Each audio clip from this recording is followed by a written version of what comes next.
Very good morning बच्चों, मैं प्रदीप आपका स्वागत करता हूं आपके अपने चैनल प्रदीप फिजिक्स प्लैनेट में। तो वापस हम आ चुके हैं नेक्स्ट लेक्चर को लेकर के, जहां पर बात हो रही है इलेक्ट्रिक पोटेंशियल एंड कैपेसिटेंस के 15th पार्ट पर। तो जो लोगों ने 14th पार्ट नहीं देखा है वो फटाफट से जाके 14th पार्ट देख लें ताकि चीजें आगे से क्लियर हो सके। तो मैं बता दूं आपको कि लास्ट लेक्चर अगर आपने देखा हो तो हमने उसमें कॉम्बिनेशन ऑफ कैपेसिटर्स देखे थे, और कॉम्बिनेशन ऑफ कैपेसिटर्स में हमने दो तरीके के फॉर्मूले उससे रिलेटेड एक दो एग्जांपल्स भी देखे थे और होमवर्क भी दे रखा था। आई होप आपने किया होगा। तो आज हम लोग जब डिस्कस करेंगे तो बात करेंगे कि कॉम्बिनेशन से रिलेटेड अगर सर्किट बेस्ड क्वेश्चन आएंगे तो हम कैसे डील करने वाले हैं। तो आइए डील करते हैं। तो सबसे पहले मैं बता दूं आपको कि आपको सीरीज में क्या करना है। सीरीज का कॉम्बिनेशन का फॉर्मूला लर्न है आपको, अगर क्या होगा याद होगा। और अगर मैं बात करूं पैरेलल के कॉम्बिनेशन का फॉर्मूला, वो भी लर्न होगा, वो भी आपके पास होगा। और एक बार एक छोटा सा रिकैप ले लीजिए अगर आपको सीरीज का लर्न हो तो। सीरीज के लिए मैंने क्या बताया था, 1/CS is equal to 1/C1 plus 1/C2 plus so on dot dot dot. ये हो गया सीरीज के लिए। और सिंपली अगर मैं बात करूं पैरेलल के लिए तो पैरेलल के लिए CP is equal to C1 plus C2 plus dot dot dot dot and so on। तो ये सारे कॉम्बिनेशन जो ऑर्डर है वो मैंने सीरीज और पैरेलल के लिए बताए थे और इससे क्वेश्चन भी दे रखा था। और याद रखें सीरीज में आपके चार्ज की वैल्यू जो है वो कांस्टेंट रहती है, सेम रहती है पूरे सिस्टम के बिहाफ पर। और बात करें अगर मैं करूं कि पैरेलल में क्या होगा तो पैरेलल में वोल्टेज जो है वो कांस्टेंट रहता है। अगर ये चीजें याद रही तो आप निश्चित रूप से सारे क्वेश्चंस भी लगा पाएंगे। और याद रखें आज के क्वेश्चन, आज का जो टॉपिक है वो क्वेश्चन के यहाँ पर बहुत इंपॉर्टेंट होने वाला है। तो चलिए फटाफट से स्टार्ट करते हैं, जहां पर आज हम लोग डिस्कस कर रहे हैं कॉम्बिनेशन ऑफ कैपेसिटर से रिलेटेड कुछ क्वेश्चन, और साथ ही देखेंगे कि अगर हम डाइलेक्ट्रिक यूज करें तो पीपीसी के साथ डाइलेक्ट्रिक का अलग अलग इफेक्ट क्या होगा। तो स्टार्ट करते हैं। बच्चों हमारे पास सबसे पहले कुछ क्वेश्चंस हैं, आइए एक एक करके डील करते हैं। अगर आपने लास्ट क्लास किया होगा तो ठीक है, इसको हम एग्जांपल नंबर 2 लिख करके स्टार्ट करेंगे। जहां पर आपने नोट्स कंप्लीट किया होगा उसके आगे की चीजें ये हैं। ओके, तो चलिए देखें। फाइंड इक्विवेलेंट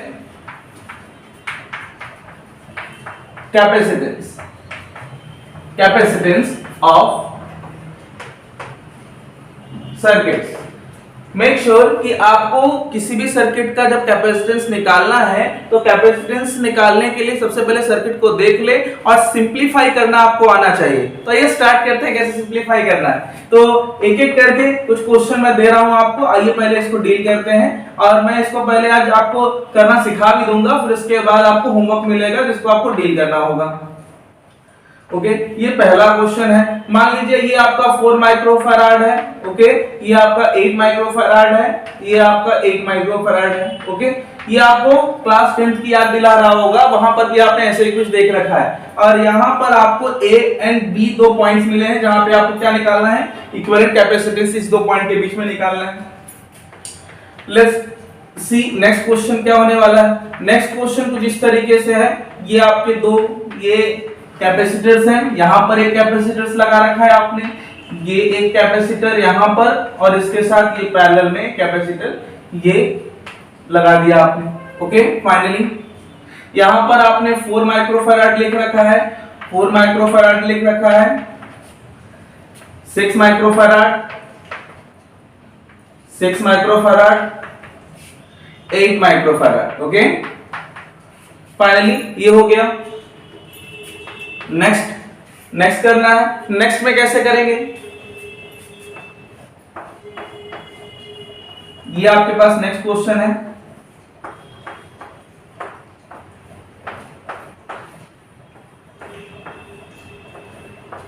लीजिए, ये भी एक क्वेश्चन हो गया। यहां पे 6 microfarad, 6 microfarad, 6 microfarad, 4 microfarad, 2 microfarad. यहां पे 2 की जगह पे मैं 6 लिख रहा हूं, थोड़ा इजी हो जाएगा करना।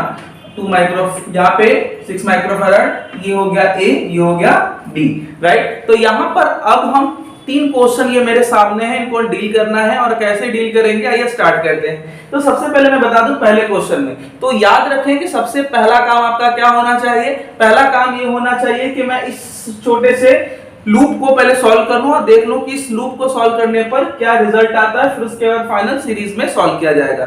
याद रखें, अगर उस लूप में सीरीज दिखता है तो पहले सीरीज सॉल्व करते हैं, फिर पैरेलल, और फाइनल जो आपको रिजल्ट अगर दिख रहा है सिंपलीफाई करने के लिए उसके साथ जाएंगे। अगर लूप पैरेलल में दिख रहा है, उसमें सीरीज कॉम्बिनेशन नहीं दिख रहा, तो आप पहले पैरेलल सॉल्व कर लीजिए, कोई दिक्कत नहीं है। तो यहां पर मेरे पास इस सर्किट में ये पैरेलल कॉम्बिनेशन दिख रहा है इस लूप में, तो इस लूप में 8 and 8 जो है वो पैरेलल है, आपको पता ही है सॉल्व कैसे करते हैं। करने का तरीका ध्यान रखिएगा, एग्जाम में भी आपको ध्यान रखना होगा, लिखना होगा 8 माइक्रोफैराड एंड 8 माइक्रोफैराड, किसमें आपका पैरेलल में है तो आपको लिख देना चाहिए पैरेलल, ओके। और फाइनली इसको आप सॉल्व कर लेंगे तो ये आपको मिल जाएगा 1/c डैश और 1/, ये पहले तो ये बताइए कि पैरेलल कॉम्बिनेशन के लिए हमें क्या करना होता है। तो पैरेलल कॉम्बिनेशन के लिए 8 + 8, राइट, एक फॉर्मूला बताया था 16 माइक्रोफैराड, ये हो गया, और ये हो गया आपका सिंपलीफाई, ओके, ये हो गया आपका सिंपलीफाई और इसका रिजल्ट आ गया 16 माइक्रोफैराड। 16 माइक्रोफैराड एंड 4 माइक्रोफैराड किस में हो गए, सीरीज में हो गए। तो अब मुझे क्या करना है, नाउ 16 माइक्रोफैराड एंड आपका 4 माइक्रोफैराड किसमें, सीरीज में है, ओके, सीरीज में। तो सीरीज के लिए क्या करना है, 1/c इक्विवेलेंट। अब इसमें कोई और कैपेसिटर नहीं है तो ये फाइनल इक्विवेलेंट कैपेसिटेंस कहलाएगा। यहाँ पे 1/16 + 1/4 एलसीएम ले लेंगे आप, एलसीएम आपका क्या आएगा, ऑफ कोर्स 16 आएगा। आप इसको सॉल्व करेंगे, 1/c ये हो गया 16 और फाइनली इसको सॉल्व किया 1 और यहाँ पे आपने डिवाइड किया इसको तो आ गया 4। तो 1/c of course 5/16, c = 16/5 microfarad. This is final answer. अब आगे तो कुछ है नहीं तो इसलिए फाइनल आप इसको डिक्लेयर कर दीजिए। अब आगे बढ़े नेक्स्ट क्वेश्चन की ओर। नेक्स्ट क्वेश्चन हमारा ये, और ये क्वेश्चन मैं आपको सिर्फ हिंट करने वाला हूं, आपको करना होगा। आइए तो सबसे पहले यहां पे ध्यान दीजिएगा कि यहां पर दो लूप्स हैं, यहां भी लूप है, यहां भी लूप है। पहले लूप को सॉल्व करने की कोशिश करेंगे। तो यहां भी लूप, यहां भी लूप, इस लूप को सॉल्व करिए। 6 and 6 क्या हो जाएगा, ऑफ कोर्स 12 हो जाएगा। तो इसको आप लिख कैसे तरह कर लेंगे 12। ये भी आपका क्या है 4 and 4 क्या होने वाला है 8 हो जाएगा ना।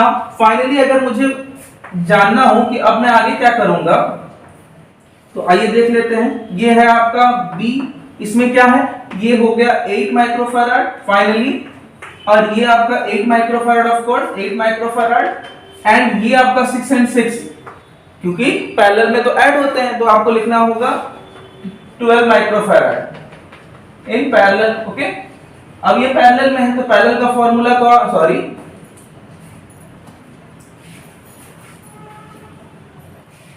सीरीज। अब आपको पता ही है कि सीरीज में क्या करना होता है। सीरीज में कुछ नहीं, सिंपल है। क्या करना है 1/c = 1/8 + 1/8 + 1/12। फाइनली इसको आपको क्या करना है, सॉल्व कर लेना है, आपका आंसर आ जाएगा।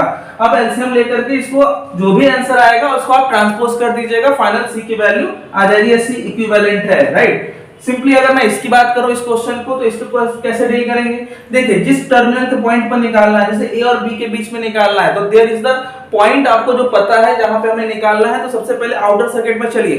आउटर सर्किट में क्या है 6 and 6, ये आउटर लूप है। इस आउटर लूप में मैंने क्या बोला था, किसी भी सर्किट को जब सॉल्व कर रहे हो आप तो मेक श्योर कि आउटर लूप को सबसे पहले ध्यान देंगे। और आउटर लूप में ये 6 और 6 किसमें है, ये सीरीज पहले देखते हैं। अगर सीरीज है तो ठीक, अदरवाइज फिर पैरेलल चलेंगे। यहाँ सीरीज है, एक ही वायर से अटैच्ड है, तो 6 3 टाइम्स है तो आप सॉल्व करोगे तो 1/6 + 1/6 + 1/6 सॉल्व करेंगे तो इसकी वैल्यू आएगी आपकी 3/6। चेंज करेंगे तो आपको मिलेगा 6/3 जो कि 2 माइक्रोफैराड की वैल्यू देगी। तो ये पूरा पोर्शन सॉल्व करने पे आपको मिलेगा 2 माइक्रोफैराड। तो फाइनली आपने इसको सॉल्व किया और आपको मिला फाइनल ये 2 माइक्रोफैराड, और ये 2 माइक्रोफैराड इसको पूरा सॉल्व करने पर 2 माइक्रोफैराड, और ये 2 माइक्रोफैराड और ये 4 माइक्रोफैराड आपस में यहां से ब्रांच अलग हो गया है तो आपस में किस में होंगे, पैरेलल में होंगे। तो पैरेलल की कहानी क्या होगी, सिंपली ऐड कर देते हैं। तो आपको लिखना होगा 2 माइक्रोफैराड एंड 4 माइक्रोफैराड किसमें, पैरेलल में। और पैरेलल में डायरेक्टली ऐड करेंगे तो c डैश लिखेंगे तो 4 + 2 = 6 माइक्रोफैराड। अब ये पूरा आपने सॉल्व कर लिया। अब ये पूरा सॉल्व किया तो आपको क्या मिला, ये पूरा सॉल्व करने पे आपको मिला 6 माइक्रोफैराड। अब ये 6 माइक्रोफैराड, यहाँ भी 6 माइक्रोफैराड, यहाँ भी 6। अब इससे कोई मतलब नहीं है बच्चों, ये पूरा सॉल्व हुआ और ये 6 आया। 6 माइक्रोफैराड 6 माइक्रोफैराड 6 माइक्रोफैराड एक ही वायर से कनेक्टेड है। जब एक ही वायर से कनेक्टेड हो तो ऐसे केस में इसे क्या कहेंगे, ऑफ कोर्स सीरीज कहेंगे। तो सीरीज में आपको फाइनली लिखना होगा 6 microfarad, 6 microfarad and 6 microfarad in series.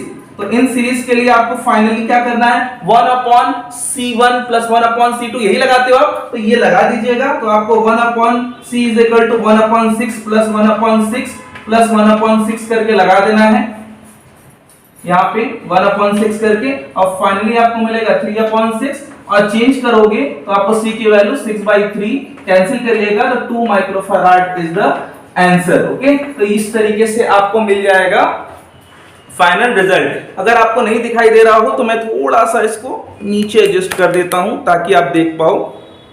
I hope ये दिखाई दे रहा होगा। तो यहां पर ये 1/6 + 1/6 और 1/6 = 3/6 और फिर उसके बाद ट्रांसपोज किया गया है और ट्रांसपोज करके फाइनल 2 माइक्रोफैराड आंसर आ गया, राइट। तो ये आपका पोर्शन हो गया कुछ एग्जांपल के। नेक्स्ट एग्जांपल्स देखते हैं। तो बच्चों अब हम देखते हैं नेक्स्ट क्वेश्चन, और नेक्स्ट क्वेश्चन हमारे साथ कुछ इंपॉर्टेंट क्वेश्चन जिसको आपको डील करना है। मैं सिर्फ आपको आइडिया देने जा रहा हूं जिसका पूरा नोट्स कॉपी में ही आप इसको कंप्लीट करेंगे। आइए फटाफट से देखते हैं कि वो क्या क्वेश्चन होने वाले हैं। तो देखिए हमारे पास ये क्वेश्चन है और ये क्वेश्चन है find equivalent capacitance between A and B, जो कि पिछले जैसा ही है।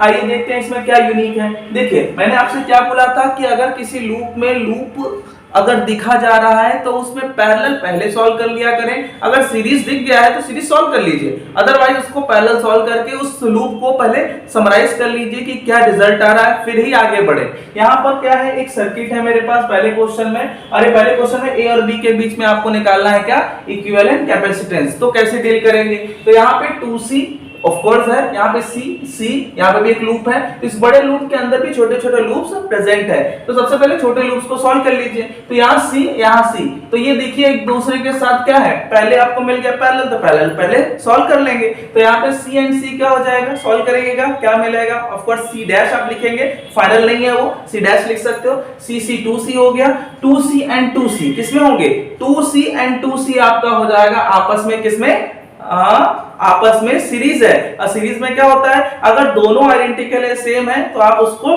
2 टाइम से डिवाइड कर सकते हो या फिर सॉल्व करके C" निकाल लोगे। तो 2C एंड 2C सॉल्व करोगे तो C आएगा, कर लीजिएगा।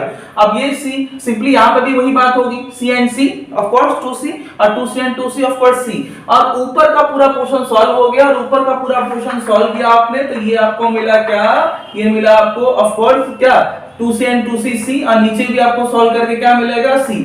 अब ये C और C आपस में क्या है, पैरेलल में, तो आपको जो आंसर मिलेगा आपस में पैरेलल की वजह से ये फाइनल इक्विवेलेंट मिलेगा C + C that is 2C।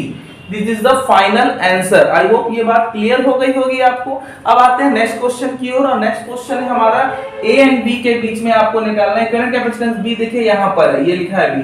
अब आप इस सर्किट को देखिए, क्या ये समझ में आ रही है, बिल्कुल कर लेंगे, कोई दिक्कत नहीं है। तो मैंने आपसे बोला था लूप को सॉल्व करना है, यहाँ पे एक ही लूप ही है, वही सर्किट ही है। तो इसमें मैंने कहा कि अगर लूप ना दिखे तो सीरीज देख लिया करें, सीरीज है कि नहीं। तो देखिए यहाँ पर A और B के बीच में निकालना है, तो A और B में ये दोनों लोग आपस में साथ में है, इसमें कहीं कोई पॉइंट नहीं है, तो ये दोनों को पहले सॉल्व कर लीजिए। तो 2C एंड 2C क्या हो जाएगा, ऑफ कोर्स सीरीज में होता है तो 1/2C + 1/2C सॉल्व करेंगे, आपको C मिलेगा। C एंड ये C, तो यहाँ पे जंक्शन अलग हो गया है, तो ये C एंड ये C आपस में क्या हो गया, पैरेलल हो गए। तो पैरेलल को सॉल्व करेंगे तो क्या मिलेगा, C and C again 2C। तो यहाँ पर भी आप इसका आंसर मिल गया, और ये क्या मिला,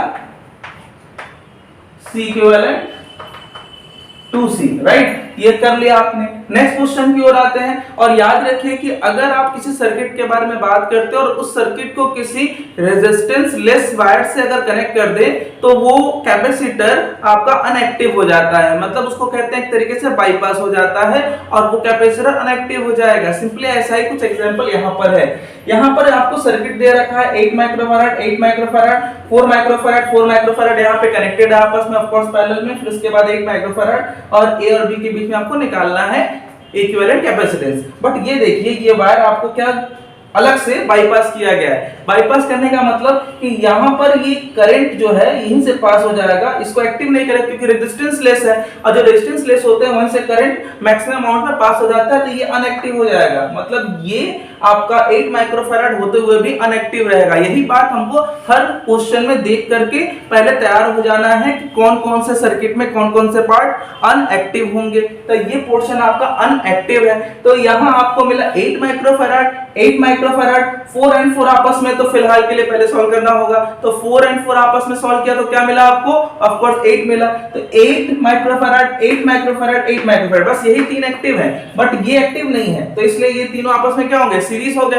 तो सीरीज में सॉल्व कर लीजिएगा, तो आप लिख लीजिएगा 8 microfarad, 8 microfarad and 8 microfarad in series, और सीरीज में सॉल्व करेंगे तो आपको पता ही है 1/8 प्लस 1/8 प्लस 1/8 आप कर लीजिएगा। सॉल्व करेंगे, ट्रांसपोज कर लेंगे, ट्रांसपोज करने के बाद आपको जो आंसर मिलेगा वो मिलेगा आपको 8/3। कर लेंगे, कोई इशू नहीं होगी। ओके फाइन, आगे बढ़े नेक्स्ट क्वेश्चन की ओर। नेक्स्ट क्वेश्चन हमारा डी, और यही क्वेश्चन उसी तरीके से दिखा रहा है। आई होप आप इसे कर लेंगे। देखिए यहाँ पर मैंने क्या बोला, ए और बी के बीच में निकालना है। सबसे पहले हम कहाँ जाएंगे? आउटर सर्किट में, मतलब आउटर लूप में। लूप कहाँ दिख रहा है? यहाँ पे लूप दिख रहा है, लेकिन इस लूप के साथ एक बाईपास यहाँ पे लगा हुआ। तो बाईपास होने का मतलब आपको पता ही है कि ये अनएक्टिव हो जाएगा। अब ये अनएक्टिव हो गया, इसका मतलब कि आपको ये एक्टिव, ये एक्टिव, ये एक्टिव तो मिला। अब इससे कोई मतलब ही नहीं है। इसका मतलब कि आपको ये बस इससे मतलब है, इससे कोई मतलब नहीं। और ये तीनों आपस में क्या है? सीरीज में। और सीरीज का आंसर आप करके हमको जल्दी बता देंगे क्या होना चाहिए। एक क्वेश्चन मैं आपके साथ और डील करूंगा। डी आपको यहाँ पे दे रखा है, यहाँ पे एक मैं होमवर्क दे रहा हूँ, ई, ध्यान से देखिएगा। ई ओके, यहाँ पे क्या करना है आपको? फाइंड करना है इक्विवेलेंट कैपेसिटेंस। और बहुत मोस्ट चैलेंजिंग क्वेश्चन आपको मैं दे रहा हूं, और ये आपका कुछ इस तरीके से है। एक रेगुलर हेक्सागन, ये कुछ इस तरीके से, ये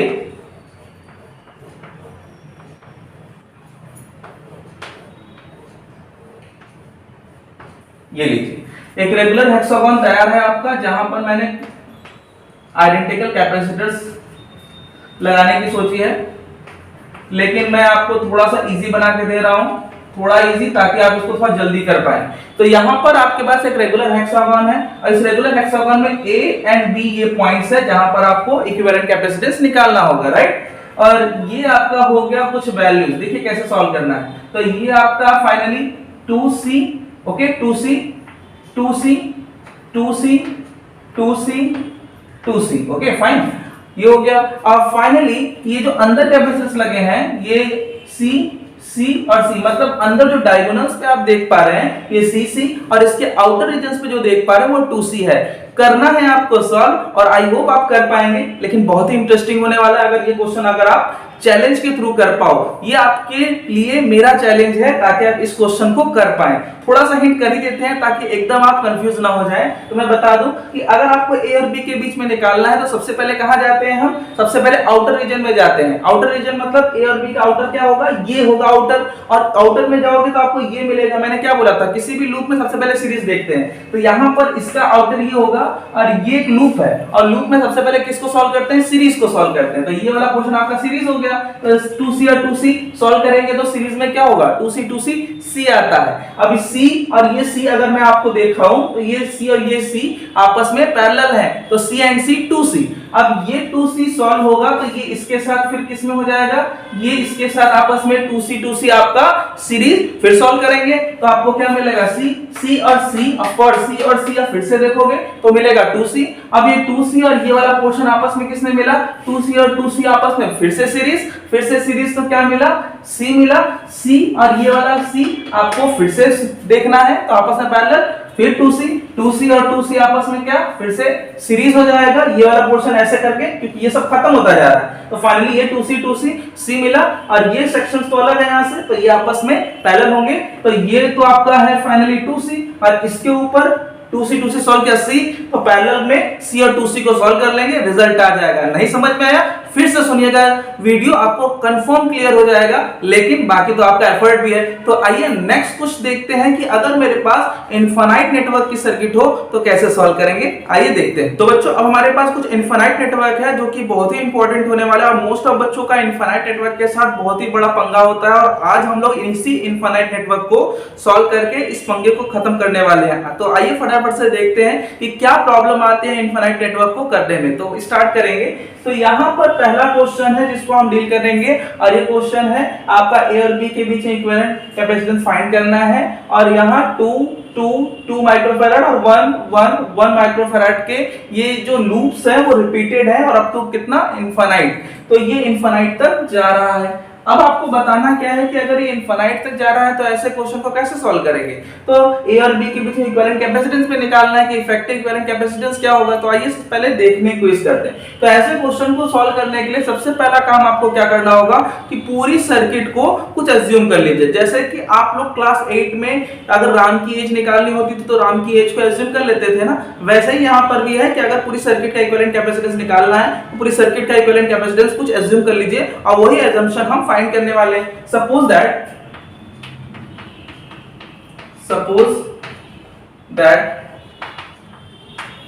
इक्विवेलेंट कैपेसिटेंस इज C। इस पूरे को C मान लिया। अगर मैं पूरे को C मान लूं और उसमें से एक अगर छोड़ भी दूं तो क्या उसके रिजल्ट पे कोई इफेक्ट पड़ेगा? ऑफ कोर्स नहीं, क्योंकि आपने इनफाइनाइट नेटवर्क एज्यूम किया, उनमें से एक छोड़ भी देंगे तो इनफाइनाइट में से कोई एक कम होने वाला यहाँ पे रीजन तो है नहीं। तो अगर मैं इसको थोड़ा कम कर दूं तो ये फाइनली कुछ इस तरीके का दिखेगा क्या? ये मैंने एक को छोड़ दिया तो भी ये A और B मैंने दिखा दिया, और इस पूरे में 2 ये है और ये 1 है, और इस पूरे को आपने क्या एज्यूम किया? C एज्यूम किया है, तो यहाँ पे आप इसको C दिखा सकते हो। तो ये है आपका C इक्विवेलेंट ये, और इस पूरे को तो आपने पहले से ही बोला था कि ये C इक्विवेलेंट आपने माना है। तो एक अगर मैं छोड़ भी दूं तो भी इसका C इक्विवेलेंट पे कोई इफेक्ट तो पड़ने वाला नहीं है। तो ध्यान से समझिए, ये इनफाइनाइट नेटवर्क को सॉल्व करने का ट्रिक है कि अगर पूरी सर्किट को निकालना है तो पूरी सर्किट को कुछ एज्यूम कर लीजिए, और में से अगर मैं एक छोड़ भी दूं तो भी उसके रिजल्ट पे कोई इफेक्ट तो पड़ने वाला नहीं है। तो ये आपका इक्विवेलेंट रेजिस्टेंस मतलब कैपेसिटेंस है। अब मैं इसको एक को छोड़ दिया हूं तो भी वो C है, और टोटल भी आपका इक्विवेलेंट कैपेसिटेंस C ही होने वाला है। अब क्या किया जा सकता है, आगे देखते हैं। अगर मैं इस दोनों को देखूं जरा यहाँ पे, जिसको अभी हमने सॉल्व किया, इन दोनों को आपस में देखूं तो ये आपस में क्या है? पैरेलल में। तो पैरेलल को सॉल्व करते हो बच्चों तो ये आपको किसमें मिलता है? ये आपको मिल जाएगा पैरेलल में सॉल्व करने के बाद 1 प्लस C, राइट। ये 1 आपका क्या है? 1 आपका वही 1 माइक्रोफैराड का जो कैपेसिटर लगा हुआ था, और यहाँ पे आपका 2 है, और ये A एंड B आपके 2 पॉइंट्स है जहां पे आपको निकालना था, राइट। ऐसा ही कुछ है। और इसके अलावा मैं इन दोनों के बारे में बात करूं तो ये दोनों आपस में किसमें है? ये ध्यान से देखेंगे तो ये इसमें सीरीज में। तो आपको लिखना होगा 2 and 1 plus C आर इन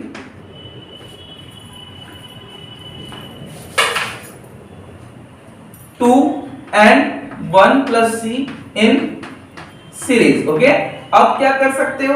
अब इसको सॉल्व करोगे तो आप 1/C is equal to 1/2 plus 1/1 plus C लिख सकते हो क्या? ये कैसे हो गया? ध्यान से समझिए, आपने इस पूरे को क्या एज्यूम किया था? C, और आपस में सीरीज में है, तो 1/2 प्लस 1/1 प्लस C ये हमने लिख दिया, जो कि ये दोनों सीरीज की वजह से ऐसे लिखे जा सकते हैं। अब मुझे क्या कर लेना चाहिए? इनको सॉल्व कर लेना चाहिए। तो देखो मैंने क्या किया है, स्टेप बाय स्टेप देखते रहिए, स्टेप बाय स्टेप से चीजें क्लियर हो जाएंगी। अब मैं क्या करने वाला हूं, अगर ये यहाँ पे 2 लोग हैं तो मैंने दोनों को लिखा, अगर एक टर्म और होता तो मुझे एक टर्म और बढ़ा देना होता और कुछ करना नहीं था। अब मैं क्या कर सकता हूं, यहाँ पर इसको एलसीएम लेना होगा, तो 1/C is equal to LCM लेंगे तो आएगा 1 प्लस C इंटू 2, और यहाँ पे cross multiplication 1 plus C plus और 2 यहाँ पे आपका शिफ्ट हो जाएगा 2। Finally 1/C is equal to C plus 3/2 plus 2C। Cross multiply कर लीजिए, क्रॉस मल्टीप्लाई इसको यहाँ शिफ्ट कर लीजिए तो ये हो जाएगा 2 प्लस 2C, और यहाँ हो जाएगा C स्क्वायर प्लस 3।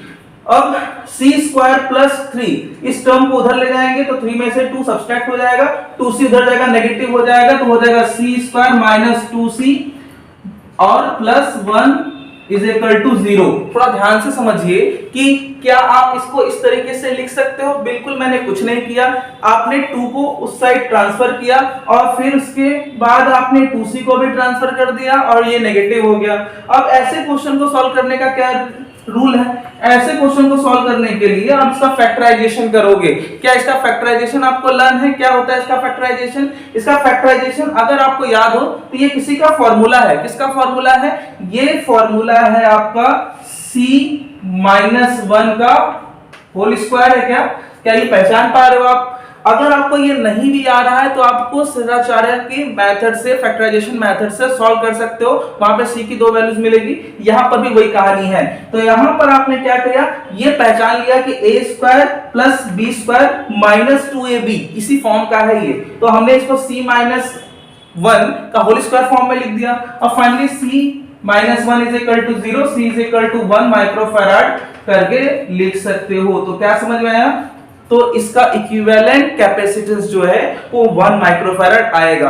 अगर आपको ये फैक्टराइजेशन नहीं भी समझ में आता है तो इसको फैक्टराइजेशन मेथड है जो कि आपको पता होगा, x is equal to -b plus minus under root b square minus 4ac upon 2a।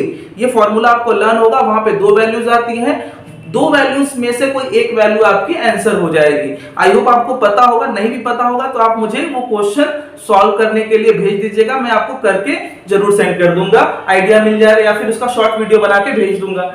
अब मेरे पास नेक्स्ट क्वेश्चन है, देखिए इसका आंसर तो क्लियर हो गया। अब मेरे पास नेक्स्ट क्वेश्चन है और ये नेक्स्ट क्वेश्चन क्या है, यहाँ पर ये क्वेश्चन बहुत ही इंपॉर्टेंट है क्योंकि ये क्वेश्चन आपके सीरीज से रिलेटेड है। ये सीरीज देखिए 3 तरीके की सीरीज आपने पढ़ा होगा, एपी, जीपी और एचपी। बेसिकली आपने एपी, जीपी और एचपी में जीपी आपको याद होना चाहिए, अक्सर ऐसे क्वेश्चन आ जाते हैं। तो जीपी में इनफाइनाइट टर्म्स का जो सॉल्यूशन होता है, सम होता है, वो होता है s is equal to a by 1 minus r या फिर r माइनस 1। नहीं याद हुआ तो याद कर लीजिए, इसका फॉर्मूला होता है s is equal to a by 1 minus r या फिर r माइनस 1। ये फॉर्मूला होता है कब? इनफाइनाइट टर्म के लिए, इनफाइनाइट टर्म के सम के लिए। किसमें? जीपी में, ज्योमेट्रिक प्रोग्रेशन में। तो इसी तरीके से यहाँ पे ध्यान से देखिएगा कि c जो कि आपको समझ में आ रहा है, ये c और c आपस में सीरीज में है, सीरीज में होगा तो क्या आएगा, c बाई 2 हो जाएगा। c से आप 2 टाइम्स पे डिवाइड कर लोगे, ये आइडेंटिकल है ऑफ कोर्स, और ये भी आइडेंटिकल 8 टाइम्स है और फिर ये इसी तरह रिपीट हो रहा है इनफाइनाइट टर्म्स तक। तो c by 2, c by 4, c by 8 और ये रिपीट होता जा रहा है। तो ये देख कर ही समझ में आ गया कि c बाई 2, c बाई 4 और c बाई 8 ये सब जो है आपके ज्योमेट्रिक प्रोग्रेशन में है। तो ज्योमेट्रिक प्रोग्रेशन के क्वेश्चन को डील करने के लिए आपको a की वैल्यू मतलब फर्स्ट टर्म पता होना चाहिए। तो पहले तो आपको पता चला कि ये c है अगला, फिर c बाई 2 है अगला, फिर c बाई 4 है नेक्स्ट, c बाई 8 है और अप टू इनफाइनाइट। अब ऐसे क्वेश्चन को मैथ वाले बच्चे तो ये समझ ही गए कि इसको तो हमें करना आता है, लेकिन इसका r निकालना जरूरी है। तो r कैसे निकालते हो? b by a। b क्या है? इस सेकंड टर्म को b कहते हैं, इसको फर्स्ट टर्म। तो इसको आप डिवाइड करोगे तो c बाई 2 अपॉन c करोगे, तो c बाई 2 अपॉन c किया, कैंसिल किया तो 1 बाई 2। ये आपको किसकी वैल्यू मिल गई? ये मिल गई आपको r की वैल्यू। आई होप आप इसको देख पा रहे होंगे। और यहाँ पे r की वैल्यू मिली, a की वैल्यू क्या होगी? a की वैल्यू हो गई c। अब आपको फॉर्मूला ध्यान है ना, ये फॉर्मूला है s infinite is equal to a by 1 minus r।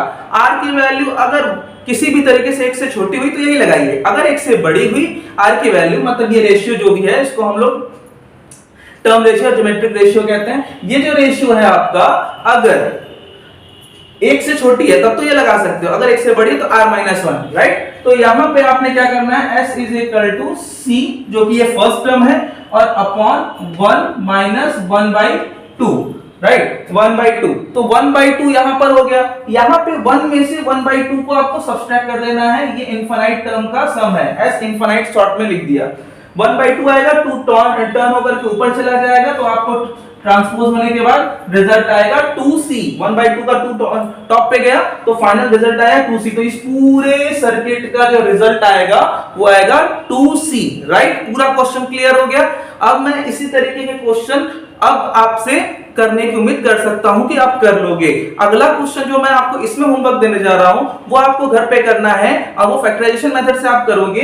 Question ये है कि अगर ये इनफिनिट नेटवर्क में b हमने कर दिया है, c करेंगे तो 2 2 2 ये रहेगा। यहां पर आपको 1 1 ही करना है। और अगर मैं यहां पे अलग से कैपेसिटर्स 2 2 2 2 करके रिपीट कर दूं तो 2 1 2 2 1 2 2 1 2 अगर रिपीटेड हो तो ऐसे केस में रिजल्ट मतलब इक्विवेलेंट कैपेसिटेंस क्या होगा, ये आपका होमवर्क है, भूलेंगे नहीं, करेंगे।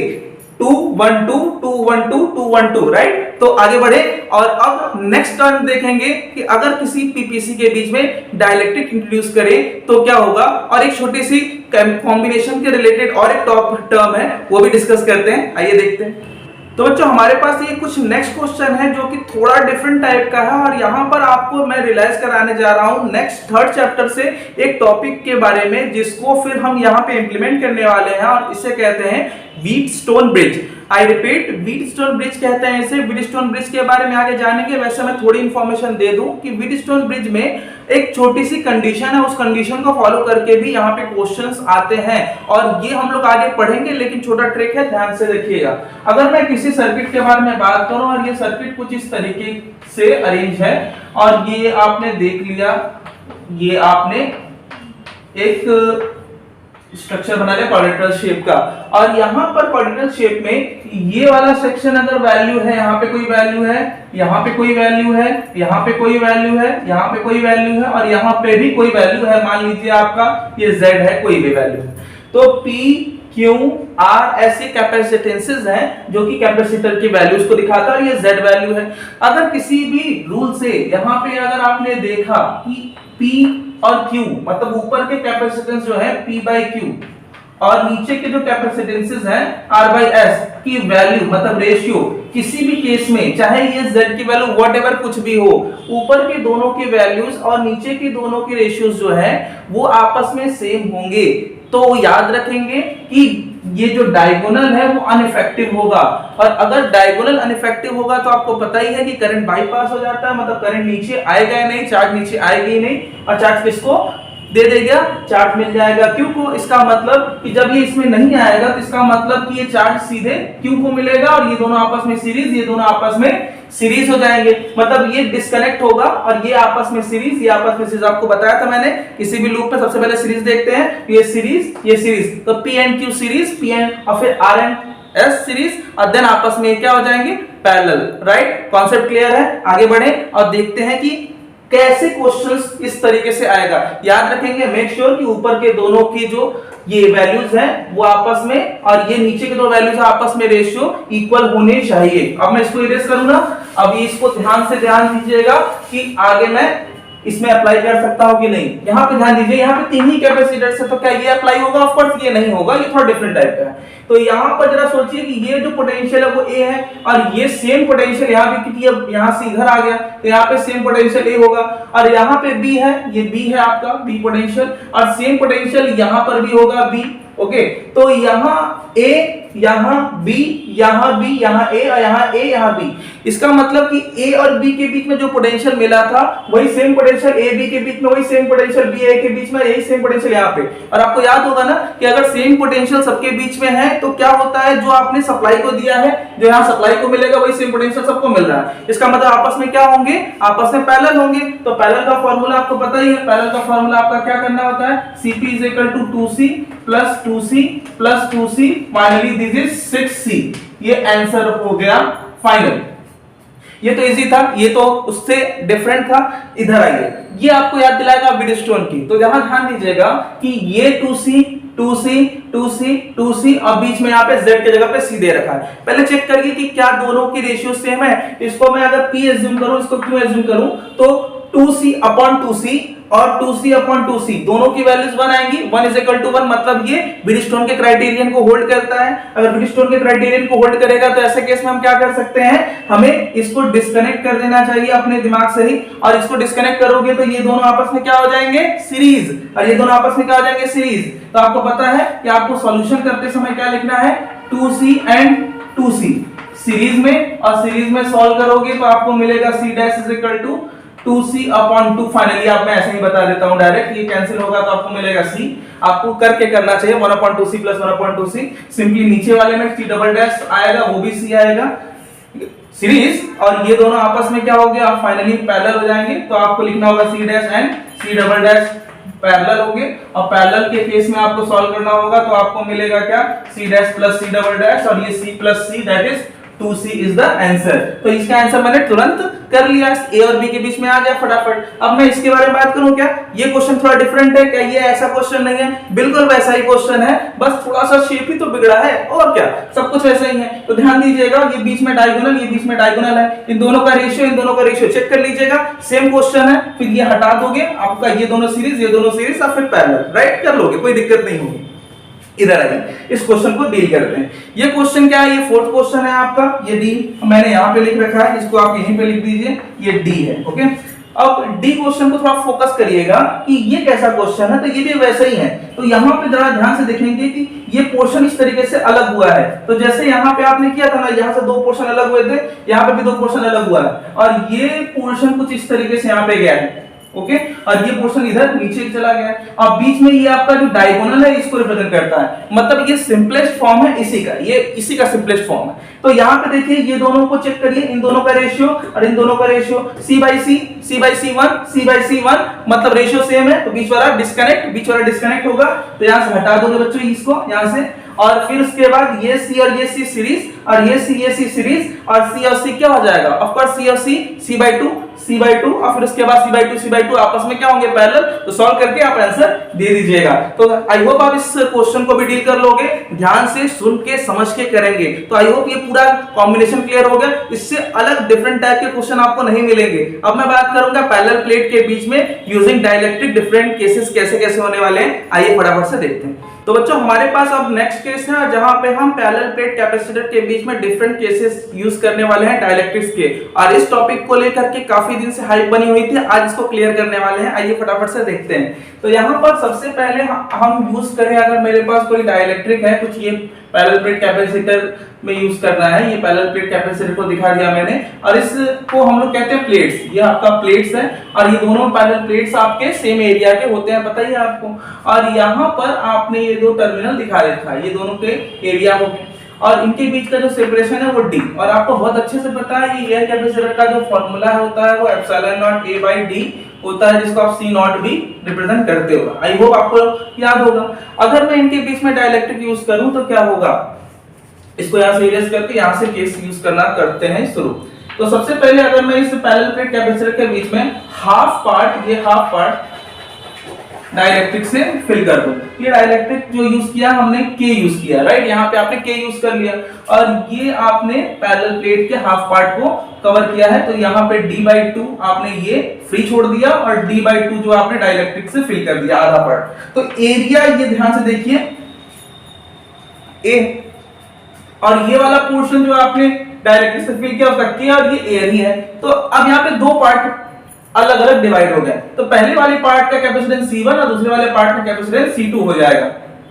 तो C1 पार्ट और C2 पार्ट दोनों को जरा ध्यान से देखेंगे कि ये 1/1 है, 1/1। तो अगर 1/1 एक के बाद एक मिलते हैं ना, तो इसको हम लोग सीरीज में कंसीडर करते हैं। तो एक के बाद एक अगर मिलता है तो सीरीज कंसीडर होगा, ध्यान दीजिएगा। सिंपली अगर मैं इसको दिखाने की कोशिश करूं तो ये कुछ इस तरीके से भी दिखाया जाता है, ध्यान से देखिएगा, ये ऐसे भी आ सकता है क्वेश्चन। तो इसमें अगर मैं हाफ पार्ट फिल कर दूं, ये हाफ पार्ट फिल कर दूं, तो ये कुछ इस तरीके से भी इसका शेप हो जाएगा, और ये D/2 आपने कर दिया, और ये K यूज कर लिया। तो यहाँ पर अब आपका हाफ पार्ट इस वाले पोर्शन का क्या होगा, इस वाले केस में, फर्स्ट केस में, तो आपका C1 इज इक्वल टू हो गया इस वाले पार्ट का एप्सिलॉन नॉट a बाई, इस वाले पोर्शन से सॉल्व करेंगे D/2, तो ये हो जाएगा 2 epsilon naught a by d।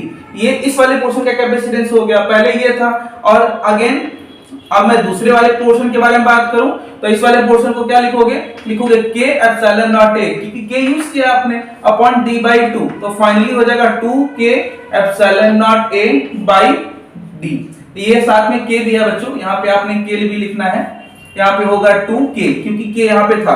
तो फाइनली अब ये आपस में क्या सीरीज में है, तो आपको सॉल्व करना होगा। तो सीरीज में फॉर्मूला C1 प्लस C2, और फाइनली आपको क्या लिखना है, इसको लिख सकते हो आप 1/2C, क्योंकि 2 और इसको C कहते हो, C और C नॉट बोले C, और यहाँ पे C इक्विवेलेंट, ये C इक्विवेलेंट है बच्चों। तो यहाँ पे प्लस और C2 की जगह पे क्या लिखोगे 2KC।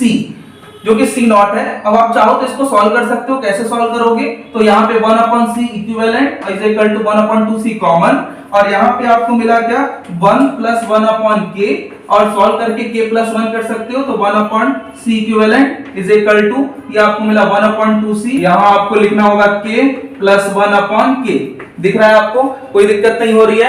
k + 1 कैसे हुआ? एलसीएम ले लिया, नीचे k है आपका। अब फाइनली इसको आप ट्रांसपोज कर सकते हो। तो c equivalent is equal to क्या होगा?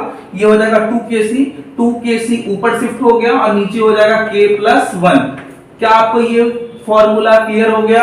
कैसे हमने बना दिया, कैसे यूज किया? आधा पार्ट डाइलेक्ट्रिक यूज किया, आधा पार्ट डाइलेक्ट्रिक का यूज करके इसको हमने क्या कर दिया, सेम सीरीज में सॉल्व कर लिया। सिंपली अगर मैं इस वाले में बात करूं तो ये भी तो वही है, ये इसका एरिया ऑफ प्लेट है और सिंपली इसका रिजल्ट यही आएगा। अगर मैं आपसे इसी को ऐसे बोलूं कि अगर मैं इसको सीरीज में ही, ये सीरीज का क्वेश्चन था, अगर सीरीज में ही इसी में a के साथ b सॉल्व करूं इसी में, तो इस वाले पोर्शन में क्या कर सकते हो, ये आपका पैरेलल प्लेट कैपेसिटर है, ये कुछ इस तरीके से, और यहां पर आपने हाफ पार्ट जो है ये डाइलेक्ट्रिक और ये हाफ पार्ट दूसरा डाइलेक्ट्रिक भर दिया, ये K1 कर दिया, ये K2 कर दिया, और ये आपका D/2 है और ये आपका D/2 है।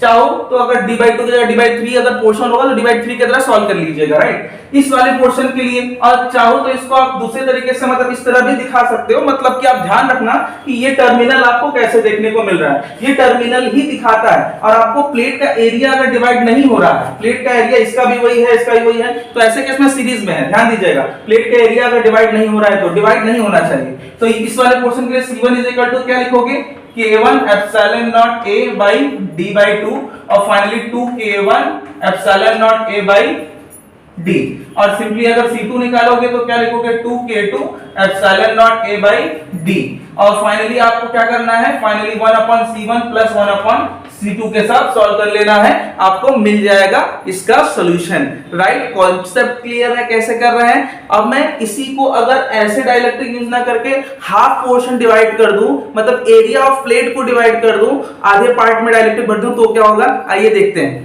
तो बच्चों अगर हम इस्तेमाल करें किसी हाफ पोर्शन के लिए, मतलब अगर एरिया ऑफ प्लेट को डिवाइड करके उसमें डाइलेक्ट्रिक यूज करें तो क्या होगा, आइए चेक करते हैं। तो यहाँ पर हमारे पास नेक्स्ट पोर्शन है, और ये नेक्स्ट पोर्शन भी मैं यही लिखूंगा, वो इसे आप दो पार्ट करके कर लीजिएगा, मतलब वो फर्स्ट पार्ट होगा, ये सेकंड पार्ट का ए है। इसमें आपने डाइलेक्ट्रिक यूज करने की कैसे सोची है, आइए देखते हैं। इसमें आपने डाइलेक्ट्रिक को कुछ हाफ पार्ट में एरिया से डिवाइड करके भर दिया है, तो ये डाइलेक्ट्रिक के है, और नीचे का जो पोर्शन है वो फ्री है, और ये आपका टर्मिनल आपका अलग अलग दिखाई दे रहा है। सिंपली आप अगर इसको अलग से मतलब किसी दूसरे पेज से दिखाने की कोशिश करें तो कुछ क्वेश्चन इस पोर्शन में भी आते हैं, ऐसे भी करने को आते हैं। तो इसको आप कैसे लिखते हो, ये देखिए, ध्यान से देखिए, ये कुछ इस तरीके से है, और इसका आधा पार्ट जो है वो डाइलेक्ट्रिक से फिल्ड है, आधा पार्ट ये एरिया ऑफ प्लेट डिवाइड हो रहा है, और ये के, और यहाँ पे ए है।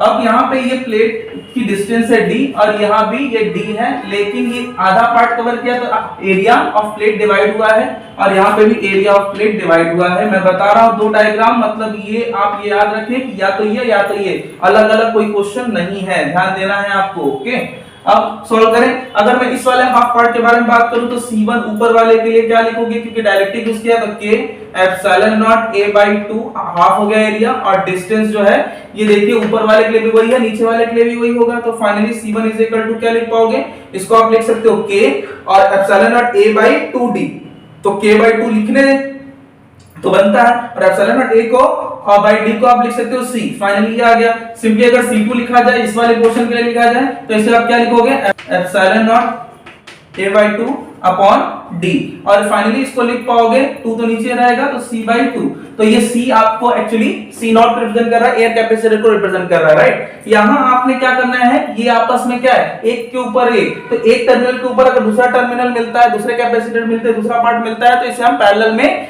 सॉल्व करते हैं, कंसीडर करते हैं। तो ये हो जाएगा C equivalent is equal to C1 + C2, और फाइनली आपको C1 की वैल्यू है K C/2 प्लस C/2, और फाइनली C/2 आपने कॉमन ले लिया, K + 1। तो ये फाइनल आंसर आ जाएगा, सेम वैल्यू इसकी भी आएगी, सेम इसका भी आएगा, अलग कुछ रिजल्ट नहीं होने वाला। इसी को अगर मैं आपसे ये पूछूं कि इसी को अगर मैं दो डिफरेंट डाइलेक्ट्रिक से फिल कर दूं, तो ये लीजिए डायग्राम देख लीजिएगा, दो डिफरेंट डाइलेक्ट्रिक से फिल किया जाए, तो ये पोर्शन अलग हो जाएगा, ये डिफरेंट डाइलेक्ट्रिक, और ये डिफरेंट डाइलेक्ट्रिक से फिल कर दिया हमने। ये K1 हो गया, ये K2 हो गया। K1 K2 डिफरेंट होगा तो C1 is equal to K1 epsilon naught A by 2 upon D। ये A by 2 आधा पार्ट आपने कवर किया है, नीचे भी A by 2, डिस्टेंस तो यही है, सेम है। C2 निकालेंगे तो आपको मिलेगा K2, ये K2 epsilon naught A by 2 upon D। Finally आप इन दोनों को ऐड कर लीजिएगा, C1 प्लस C2 करके आपको रिजल्ट मिल जाएगा। तो ये क्लियर हो गया। इसी से रिलेटेड मैं अगर आपसे कहूं कि एक होमवर्क करके दिखाइएगा तो कर पाएंगे क्या? ये होमवर्क है, ये होमवर्क आप करेंगे। होमवर्क मैं दे रहा हूं, इसको कैसे डील किया जाए। तो यहाँ पे एक पैरेलल प्लेट कैपेसिटर है, ये कुछ इस तरीके से, और इसका आधा पार्ट जो है वो ये डिफरेंट डाइलेक्ट्रिक जो है वो K1 से फिल्ड है, और ये आधा नीचे का पार्ट जो है वो डिफरेंट डाइलेक्ट्रिक K2 से फिल्ड है, और इसका ये आधा पार्ट जो है ये डिफरेंट डाइलेक्ट्रिक से फिल्ड है, K3 से फिल्ड है, और ये A by 2 है बच्चों, ये है A by 2 ऑफ कोर्स, और ये D by 2 और ये D by 2 ऊपर पूरा फिल्ड है। ध्यान दीजिएगा नीचे भी A by 2 होगा। तो आपको बताना है कि पहले तो आपको पता ही है कि सीरीज सॉल्व करते हैं, और ध्यान से देखिए, अगर आपको नहीं दिखाई दे रहा है तो मैं थोड़ा सा आपको यहाँ पे डायरेक्शन दे दूं कि ये यहाँ पे दिखाई दे रहा है D by 2 K2 K3, नीचे ये K2 ये K3 है, ये ऊपर वाला K1 है, राइट। और यहाँ पर पहले सीरीज सॉल्व करिएगा, जो भी रिजल्ट आएगा फिर पैरेलल में करना है। याद रखिएगा K1 की वैल्यू जो है वो 2 है, K2 की वैल्यू वो 3 है, और K3 की वैल्यू जो है वो 4 है।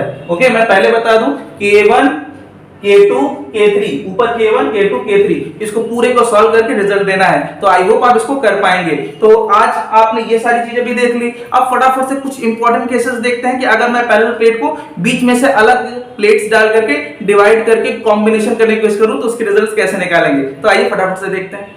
तो बच्चों अब हमारे पास कुछ इंपॉर्टेंट क्वेश्चन है, और इस क्वेश्चन को हमें बहुत ही ध्यान से करना है। तो आइए फटाफट से देखते हैं कि अगर मेरे पास कोई मेटालिक प्लेट्स है जिसको हमें सेपरेट करके कॉम्बिनेशन के बेस में डिफाइन करना है तो कैसे सॉल्व करेंगे ऐसे कॉम्बिनेशंस को। तो वेरी इंपॉर्टेंट, कॉम्पिटिटिव बेस्ड के बिहाफ पे तो बहुत ज्यादा इंपॉर्टेंट है। तो फटाफट से आइए देखते हैं कि ऐसे क्वेश्चंस को कैसे डील करेंगे। तो क्या है हमारा पहला क्वेश्चन। तो हमारे पास ये टॉपिक है capacitor combination with metallic plates. तो यहाँ पर हमारे पास देखिए ये कुछ इस तरीके से कॉम्बिनेशन है, ये दो प्लेट्स है, ये दो प्लेट्स है। यहाँ पर एक और थर्ड प्लेट जो है, फर्स्ट और थर्ड प्लेट एक कॉम्बिनेशन मतलब एक पॉइंट से जुड़े हुए हैं बी से, और यहाँ पे सेकंड और फोर्थ प्लेट एक पॉइंट से ए से जुड़े हुए हैं। यहाँ पे आपको ए और बी के बीच इक्विवेलेंट कैपेसिटेंस फाइंड करना है, जहाँ पे इसका जो एरिया ऑफ प्लेट है वो ए ही है। ऑफ कोर्स ये एक्चुअली एक रॉड, आपका कोई रॉड नहीं है, ये एक प्लेट है और इसका एरिया ए है, सबके एरियाज ए ही है, और यहाँ इनके बीच के सेपरेशन भी इक्वल है, आइडेंटिकल होने वाले, स्मॉल डी है, राइट। अब हमें क्या करना है, अब मैं इसके बारे में बात करूं तो इसका जो कैपेसिटेंस होगा वो होगा C is equal to epsilon naught A by D as you know. Simply यही चीजें सेम सबकी होगी, लेकिन पहले देख लेते हैं हो क्या रहा है। यहाँ पे अगर मैं पॉजिटिव टर्मिनल दूं, यहाँ पे अगर मैं नेगेटिव टर्मिनल दूं, जो कि हमें देना ही चाहिए, तो यहाँ इस दोनों प्लेट पर सेम पोटेंशियल प्लस और प्लस होगा क्योंकि एक ही प्लेट से अटैच्ड है, और यहाँ पर नेगेटिव, यहाँ पे नेगेटिव क्रिएट हो जाएगा। तो ध्यान से देखिएगा कि नेगेटिव टर्मिनल और ये पॉजिटिव टर्मिनल तो एक कैपेसिटर की तरह बिहेव कर रहा है, तो प्लस और माइनस ये भी कैपेसिटर की तरह बिहेव कर रहा है, और माइनस प्लस ये भी कैपेसिटर की तरह बिहेव कर रहा है। तो यहाँ पर एक, दो और तीन कैपेसिटर्स तैयार हो गए, क्योंकि सबके एरिया और डिस्टेंस सेम है। तो ये तीनों कैपेसिटर C1, C2 और C3 की तरह बिहेव करेंगे, और ये एक के ऊपर एक है, मतलब एक टर्मिनल के ऊपर ये ओवरलैप कर रहे हैं, इसलिए आपको पता ही है कि पैरेलल होगा। और यहाँ पर अगर मैं पैरेलल के बारे में बात करूं तो पैरेलल का कॉम्बिनेशन आपको बताने की जरूरत नहीं है, कैसे सॉल्व करते हैं। तो इसका जो फॉर्मूला आप सॉल्व करोगे तो ये मिलेगा आपको क्या, पैरेलल के लिए C1 plus C2 plus C3। तो फाइनली आपको पता ही है कि इसका क्या आने वाला है, इसका आता है epsilon naught A by D, epsilon naught A by D plus epsilon naught A by D plus epsilon naught A by D, right. और ये आपने सॉल्व कर लिया और आपकी value 3 epsilon naught A by D मिल जाएगी। फाइनली ये बात क्लियर हो गई क्या? बिल्कुल समझ में आ गया पैरेलल के केस में हमें कैसे करना है। थोड़ा इधर देखते हैं इसे कैसे डील करेंगे। तो ऐसे क्वेश्चंस में क्या है कि यहाँ पर फर्स्ट एंड सेकंड ये प्लस आपने दिया होगा तो इस पर पॉजिटिव, और इसके पॉजिटिव, ये नेगेटिव था तो इस पर नेगेटिव, इस पर नेगेटिव, तो पॉजिटिव नेगेटिव नेगेटिव नेगेटिव, ये कोई कैपेसिटर का कॉम्बिनेशन तो नहीं बन सकता, ये कोई कैपेसिटर बिहेव कर नहीं रहा है, ये एक पॉजिटिव नेगेटिव यहां पर बन रहा है, तो ये डिसमिस हो जाएगा बच्चों। और अगर ये डिसमिस हो जाएगा तो कोई दिक्कत नहीं, एक अगर डिसमिस हो जाए तो क्या, बाकी दो तो बचेंगे।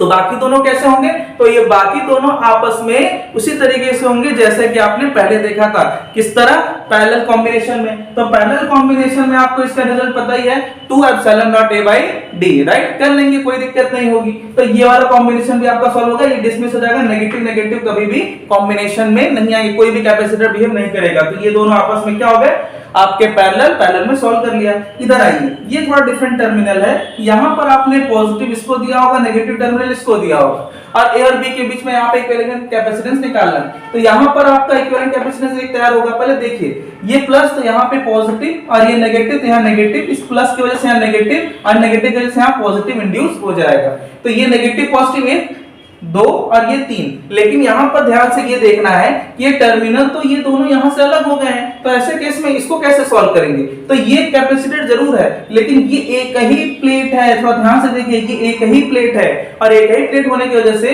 1 2 और 3 4 आपके क्या है, आपस में सीरीज में है। तो इसको आप ऐसे करके बना सकते हो, ये कुछ इस तरीके से बनेगा। आई रिपीट क्या होगा, ये एक ही मेटालिक प्लेट से ये इस तरह से जुड़े हुए हैं, और यहां पर आपने क्या कर देना है, ये आपने ये बना देना है। तो ये फर्स्ट वाली प्लेट और ये फोर्थ वाली प्लेट, ये फर्स्ट वाली प्लेट, ये फोर्थ वाली प्लेट, इसके साथ ये 2 है, ये 2 है बच्चों, और ये 3 है, ये 3 है, और ये 3 और ये 2 यहां भी बना हुआ है। तो यहां पे आपने क्या करना है, 3 और 2 यहां भी बना हुआ है, ध्यान से देखिए। तो ये दोनों आपस में, तो पहले एक का निकाल लीजिए, ये दोनों आपस में सीरीज है, फिर उसके बाद पैरेलल सॉल्व कर लेंगे, आपको इस कॉम्बिनेशन का रिजल्ट मिल जाएगा। आई होप आपने ये टॉपिक कर लेना है घर पे बैठ करके, और ये सिंपली हो भी जाएगा, कोई बहुत बड़ी बात नहीं है बच्चों। ये आपका होमवर्क होगा, कंप्लीट करके बताएंगे। इधर आइए, ये आपका नेक्स्ट क्वेश्चन है, और इसे हम कहेंगे डी क्वेश्चन में क्या है, देयर आर 7 मेटालिक प्लेट्स, जिसका एरिया जो है वो सेम है, 7 मेटालिक प्लेट, जहां पे फर्स्ट, थर्ड, फिफ्थ और सेवेंथ को एक टर्मिनल से, और सेकंड, फोर्थ और सिक्स्थ को एक टर्मिनल बी से जोड़ दिया गया है, और ए और बी के बीच में इक्विवेलेंट कैपेसिटेंस निकालना है। उसी तरीके से आप C1 वगैरह निकालोगे, C2 निकालोगे, epsilon naught a by d, जैसा कि आप करते आए हो, उसी तरीके से आप सेपरेट कर लीजिएगा। सब आपस में पैरेलल में है, क्या आएगा capacitance, I hope all of you know very well. तो अब नेक्स्ट क्वेश्चन आप इसको करके कंप्लीट करके पूरा समराइज करके नोट्स कंप्लीट कर लीजिए। आई होप आपने ये क्लास एंजॉय किया होगा। तो मिलेंगे अगले लेक्चर में, जहां पर बात करेंगे आगे हम लोग एनर्जी का ट्रांसमिशन कैसे करेंगे 2 मेटालिक स्फीयर्स या फिर 2 कैपेसिटर्स के बीच में। तब तक के लिए अपना ख्याल रखिए। जय हिंद।